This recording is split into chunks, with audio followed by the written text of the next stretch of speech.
hello लोगोफोर बड' जब enough' YouTube चेनेलाव बरायबावबाय आसा खालामो बयबो मोजां दङ HSLC एग्जाम एबा मेट्रिक एग्जामनि फर्म फिलआप नटिस सफैबाय सेबानिफ्राय स' बयबो खालामनांसिगोन जायफ्रा एग्जाम होनो गोनां दङ 2022 आव दा बेखायनो जाय नोंथांमोना पेरेन्टस दं नोंथांमोना भिडिअ नायदोंब्ला जोबजासिम नायलांदो आरो हानायसेबां शेयार खालामदो जाहाथे बयबो मिथिनानै फर्म फिलआप खालामो जाहाथे थालाङै जायो आरो आनजादा जासिगोन 2022 आव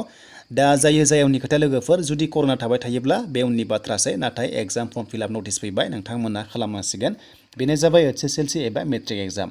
दा बिदिब्ला गोबाव खालामला जों थांसै अफिसियेल वेबसाइटआव बिनिफ्राय एग्जाम फिस बेसेबां जागोन जों गासैखौबो स्टेप बाय स्टेप नायनोसै बेनिफ्राय नोंथांमोना भिडिअखौबो मोजां मोनोबा लाइक कमेन्ट शेयार खालामबानो जाबाय आरो गोदाननि फैदोंबा चेनेलाव साबस्क्राइब खालामदो मानोना लोगोफोर बड' जब इनफ' इउटुब चेनेलाव साख्रिनि अनगायैबो नोंथांमोना इडुकेसन लेभेलनि आपडेट मोनबाय थानाय जायो दा बिदिब्ला जों थांसै फैदो अफिसियेल वेबसाइटआव सेबानियाव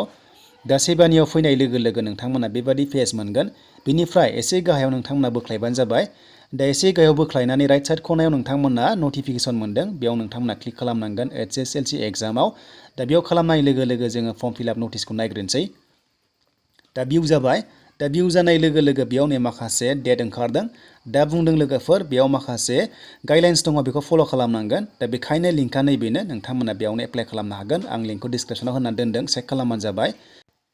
दानिया लोगोफोर लास्ट डेटआ बेनो 18आनो बेनिफ्राय दानिया नोंथांमोना लास्ट डेट सालान दाननांगोन नालाय दा सालान दाननायनि लास्ट डेटआ 21 डिसेम्बरसिम थागोन बेनिफ्राय आरो लास्ट डेट पेमेन्ट दाननाया जाबाय एफएक्स बेंकआव दाननांगोन 21 डिसेम्बराव बेनिफ्राय अनलाइन चेकलिस्ट कारेक्सन माने जायफ्रा एप्लाइ खालामनायाव मिस्टेक जादोंमोन नोंथांमोना चेक खालामनो हागोन कारेक्सन खालामनो हागोन आरो बे डेटआ जाबाय 22 डिसेम्बरनिफ्राय स्टार्ट जानानै 31 डिसेम्बरसिम जागोन बे समाव नोंथांमोना जायफोरा जुदि माबाफोर गोरोन्थि जादोंब्ला बेखौ नोंथांमोना एडिट खालामनो हागोन कारेक्सन खालामनो हागोन बेखायनो लिंक होनाय दङ बे लिंकआव थांनानै पर्टेलाव थांनानै लगइन खालामनानै एडिट खालामनो हायो दा बेखौ बुजिबाय बेनिफ्राय दानिया ए नाम्बाराव बुंदों इउजार आइडि आरो पासवर्डआ जाय समाव नोंथांमोना रेजिस्ट्रेसन खालामदोंमोन क्लास 9 आव बेनो सेम थागोन आरो जुदि माबाफोर जुदि बावबायब्ला नोंथांमोना इउजार आइडिखौ अब्ला कन्टेक्ट खालामनांगौनो बेनो जाबाय मेम्बार सेक्रेटारि रिजनेल अफिस सेबानिजों थ' नोंथांमोना सेबाजों कन्टेक्ट खालामनांगोन डिस्ट्रिक्ट लेभेलाव एबा नोंथांमोननि स्कुल लेभेलाव कन्टेक्ट खालामबानो जाबाय जाहाथे मिस्टेक जादोंब्ला बिथांमोना हेल्प खालामगोन जायफोरा पासवर्ड बावदोंमोन दा बेखिनिसिम लोगोफोर बेनिफ्राय नोंथांमोना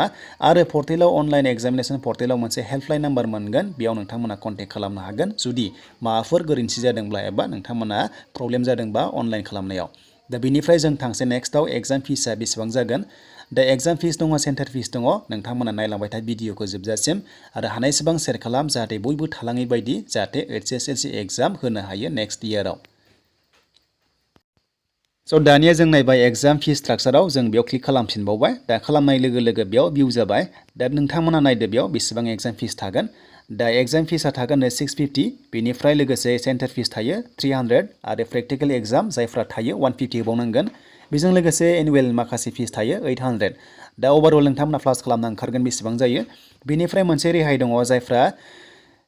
स्कुला माने प्रभिन्सियेलाइज जानाय एबा मावनाय दङ भेन्सार स्कुलाव टिचार मावनाय दङ गार्जेनफ्रा पेरेन्ट्सआ अब्ला माखासे रेहाय दङ जायनि नखरा 2 लाखनि गाहायाव इनकाम दङ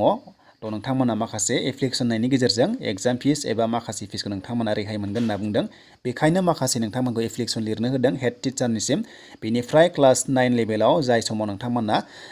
दंफां गायनाय एबा बिफां गायनाय मोनसे फट' होनो होदों आरो क्लास 9 लेभेलाव अब्ला नोंथांमोना बेखौ मोनसे फट'ग्राफ मोनसे बानायना होनांगोन आरो स्टेटास मोनसे बानायना होनांगोन स' बेनिफ्राय नोंथांमोना हेड टिचारजों कन्टेक्ट खालामनांगोन बिथांमोना भेरिफाइ खालामगोन नोंथांमोननि एप्लिकेसन होनायाव नोंथांमोना गासैबो सापर्टिं डकुमेन्ट्सखौ होबानो जाबाय मा दङ न'आव बेखौ होनो हागोन जेरै पैन कार्ड आधार कार्ड भटार कार्ड इनकाम सार्टिफिकेट बेफोरबायदि होबानो जाबाय बेनिफ्राय नोंथांमोननि फर्म फिलआप प्रसेसा जागायगोन आरो बेनिफ्राय सेन्टार फिसखौथ' होखानांगोन 300 नोंथांमोना होखानांगोन